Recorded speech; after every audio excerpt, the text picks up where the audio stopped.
Rangampeta Bommuru police స్టేషన్లను IG Ashok Kumar జిల్లా SP Narasimha Kishore తో కలిసి వార్షిక తనిఖీలు నిర్వహించారు. స్టేషన్ల పనితీరు, రికార్డులు, సిబ్బంది నిర్వహణ తదితర అంశాలను పరిశీలించారు. మహాశివరాత్రి సందర్భంగా గోదావరి తీరం, పట్టిసీమ తదితర ప్రాంతాల్లో భక్తుల రద్దీని దృష్టిలో ఉంచుకుని కట్టుదిట్టమైన భద్రతా ఏర్పాట్లు చేస్తున్నట్లు ఐజీ తెలిపారు. ఆర్టీసీ ద్వారా ప్రత్యేక బస్సులు నడుపుతున్నామని, శాంతి భద్రతల పరిరక్షణలో భక్తులు సహకరించాలని విజ్ఞప్తి చేశారు. డ్రగ్స్ నియంత్రణకు ప్రత్యేకంగా ఈగల్ టీంలను ఏర్పాటు చేసినట్లు వెల్లడించారు. గంజాయి అమ్మకాలు, రవాణా చేసేవారిపై కఠిన చర్యలు తీసుకుంటామని హెచ్చరించారు. చట్టపరమైన చర్యలు కొనసాగుతాయని ఐజీ అశోక్ కుమార్ స్పష్టం చేశారు. ఇన్స్పెక్షన్ చేయడం జరిగింది. అంతేకాకుండా ఇక్కడ మహాశివరాత్రి పర్వదినం సందర్భంగా ఇక్కడ రద్దీ గురించి దాని గురించి కూడా రివ్యూ చేయడం జరిగింది.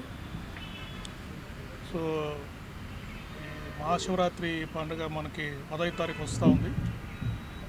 దాని గురించి ద్రాక్షారామం కానీ, సామర్లకోట, భీమవరం, పాలకొల్లు, పట్టిసీమ ఈ అన్ని క్షేత్రాల్లో కూడా భక్తులు తూర్పు పశ్చిమ గోదావరి జిల్లాలో మనకు ప్రముఖ శైవ క్షేత్రాలు ఉన్నాయి. అంతేకాకుండా రాజమండ్రిలో గోదావరి నదిలో పుణ్యస్నానాలు ఆచరించడానికి చాలామంది భక్తులు వస్తారు. సో ఈసారి గత సంవత్సరం కంటే కూడా ఒక 10% భక్తులు ఎక్కువగా వస్తారని మేము ఎస్టిమేట్ వేస్తున్నాము. దానికి తగ్గట్టుగా బందోబస్తు ఏర్పాట్లు చేయడం జరుగుతూ ఉంది.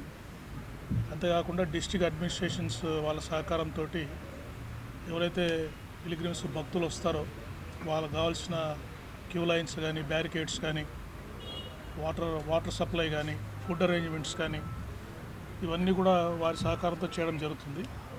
మా ఫోర్సెస్ కూడా సఫిషియెంట్ ఫోర్సెస్ అవసరాన్ని బట్టి, ఎందుకంటే పండగ అది 10వ తారీఖు స్టార్ట్ అయ్యి 16వ తారీఖు ఎర్లీ మార్నింగ్ వరకు కూడా 24 అవర్స్ ఫెస్టివల్ భక్తులు దర్శనానికి వస్తారు. కాబట్టి అంతవరకు కూడా షిఫ్ట్ సిస్టంలో సఫిషియెంట్ బందోబస్తు ఏర్పాటు చేయడం జరుగుతుంది. అంతేకాకుండా సీసీటీవీలు పెట్టడము, డ్రోన్స్ ద్వారా అన్నితర ఎప్పటికప్పుడు క్యూ లైన్స్ పర్యవేక్షించి ఎక్కడ ఎటువంటి ఇష్యూస్ లేకుండా అరేంజ్మెంట్స్ చేయదలుచుకున్నాము. అంతేకాకుండా ఏపీఎస్ఆర్టీసీ ఈసారి బస్ స్టేషన్స్లో కూడా రద్దీ ఎక్కువగా ఉంది. మహిళా ప్రయాణికులకి ఉచిత బస్సు ఉండడం వల్ల కూడా చాలామంది మహిళలు దర్శనానికి వచ్చే అవకాశం ఉంది. అందువల్ల ఆర్టీసీ బస్ స్టాండ్ మేనేజర్స్ తోటి కూడా రష్ ఎస్టిమేట్ చేసి బస్సులు వచ్చిన చోట వాళ్ళకి స్పెషల్ బస్సెస్కి పార్కింగ్ అరేంజ్మెంట్స్, ట్రాఫిక్ అరేంజ్మెంట్స్ అన్నీ కూడా చేసి ఎక్కడ మహాశివరాత్రి పర్వదినము ఎక్కడ ఇబ్బంది లేకుండా భక్తులకి సవ్యంగా జరిగేటట్టుగా ఏర్పాట్లు చేయడం జరుగుతూ ఉంది. మన రాజమండ్రిలో ఈ డ్రగ్స్ అంటే గంజాయి కానీ ఇతర డ్రగ్స్ మీద చాలా కఠిన చర్యలు తీసుకోవడం జరుగుతూ ఉంది. మనకి రాజమండ్రి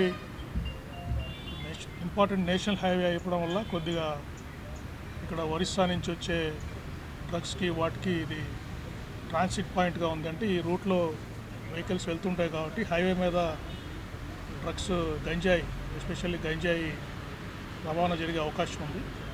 అందువల్ల ఎప్పటికప్పుడు లోకల్ పోలీస్ కానీ, స్టేట్ ఈగల్ ఫోర్స్తో కానీ సమన్వయం చేసుకొని ఈ గంజాయిని ఎప్పటికప్పుడు పట్టుకుంటున్నాము. మనకు వచ్చే గంజాయి అంతా కూడా ఇప్పుడు మన రాష్ట్రంలో ఏజెన్సీ ఏరియాస్లో అంతా కూడా సాగు బాగా తగ్గుముఖం పట్టింది. లోకల్గా కూడా నెట్వర్క్స్ అందరినీ బ్రేక్ చేయడం వల్ల చాలా మటుకు లోకల్గా ఈ గంజాయి పూర్తిగా నియంత్రణలో ఉంది. అయితే ఒరిస్సాలో ఇంకా కొద్దిగా కల్టివేషన్ ఉండడం వల్ల అక్కడి నుంచి చాలామంది అక్కడికి వెళ్ళి తీసుకొని వేరే రాష్ట్రాలు వెళ్ళేటప్పుడు మన హైవేని వాళ్ళు వాడడం జరుగుతూ ఉంది. దాన్ని కూడా ప్రత్యేక నిఘా ఏర్పాటు చేయడం జరిగింది.